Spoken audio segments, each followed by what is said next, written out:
The organization Journalists Without Borders says that on World Press Freedom Day, 7 countries on our continent actually have more media freedom than the US, Italy and Japan. But there are still areas where it's almost impossible to be a journalist. Eritrea has the 2nd worst level of press freedom in the world. Arnaud Froger is the head of the Africa desk at Reporters Without Borders. Arnaud, good afternoon to you. Thank you for your time. How do you decide, how do you determine, how do you assess which countries have a relatively free media and which do not? We do not decide that on our own, obviously. Every year we send to many experts in every single country that we assess a very thorough questionnaire. It's about 120 questions to assess the level of and the scale of press freedom in their own country. We gather the data and then we can establish the press freedom index that we release every year based on different criteria such as the political interferences into newsroom, the economic background, the security of journalists, and also, obviously, how the legal framework is somehow protective or not for journalists in the different countries. About 20 years ago, what really mattered for press freedom was what the government did. If you would have government censorship, you would have repressive governments, dictatorships. Now it seems the problem for the media has changed. The major problem is economic. Journalists and media organizations just can't make enough money to live, to survive, to keep working. Yeah, obviously sustainability has become a very important issue for journalists, not only to survive, but only to be visible, on this new communication era that we're living in.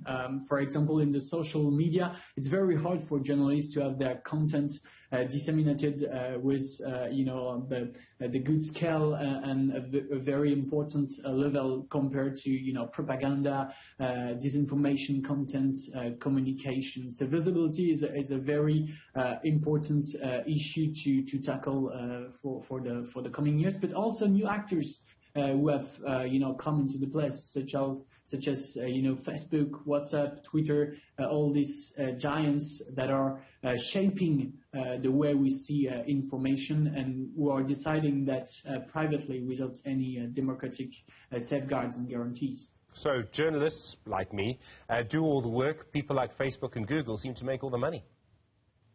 Yeah, and it's one of the key issues actually. It's not only to deal with authorities as you mentioned. It's also to deal with key stakeholders such as these big new tech giants to make sure that quality journalism and quality information has a proper space in this digital space of information that we live in. And for now, what we have noticed is that there is censorship.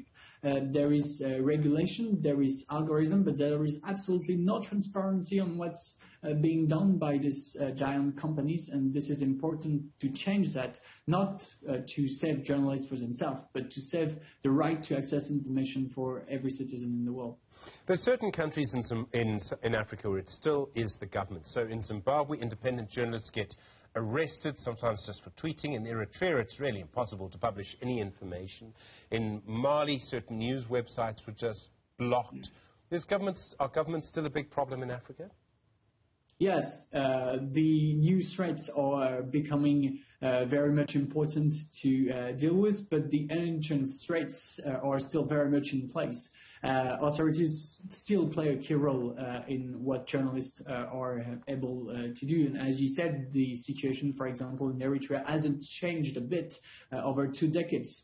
Journalists are either on exile or they are imprisoned. In Zimbabwe, despite the slight change of power, they keep being arrested at a very high pace. And in Mali, the situation with the junta and the insecurity has become worryingly tense for journalists and media outlets. International media outlets have been suspended lately. I think, I hate to say this, but there are many people who don't like journalists. And I'm not just talking about governments. I'm talking about sometimes some journalists lie, they cheat, they say things that are not true, they create controversy, they divide societies in some places. Should we take some responsibility for what we do? Yeah, and they must do, actually. This matter of trust is very essential to the public debate.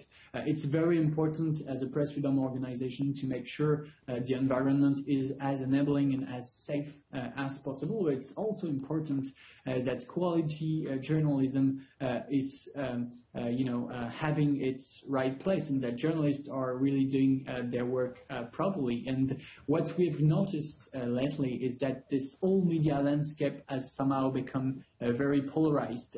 You don't only have fact-based media outlets, but more and more opinion media outlets, which would be good, but this is very polarized, and sometimes it leads to disinformation and sometimes dissemination of fake news itself. So it's very important as well that journalists and media outlets take responsibility for what's being aired, what's being released, because at the end of the day, it's the citizens who suffer from misinformation, and we need trustworthy journalism to take and to make their choices. We have too much Fox News, it starts to really have consequences in the society in the United States. The same would happen on our continent. Arnaud, I'm going to ask you to make the case. Why is media freedom important? Well, it's not important because we like journalists or because we're journalists ourselves. It's important because it embodies and it serves a social function, which is to make sure that people get plural, diverse, and independently produced information, so that they can make their choices based on facts, if not on truth, but at least on facts. So. No one is better suited to do that than the ones who are, able to do it in a professional and ethical manner.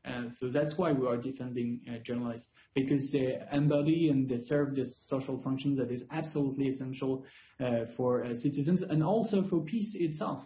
What happened in Ukraine, it was prior to that, there was a war of opinion, a war of information that was led by Russia. And this can lead as well to real wars and real conflicts. So it's important that we have a diverse, respectful and transparent public debate, and journalists are key players to make sure that this is taking place.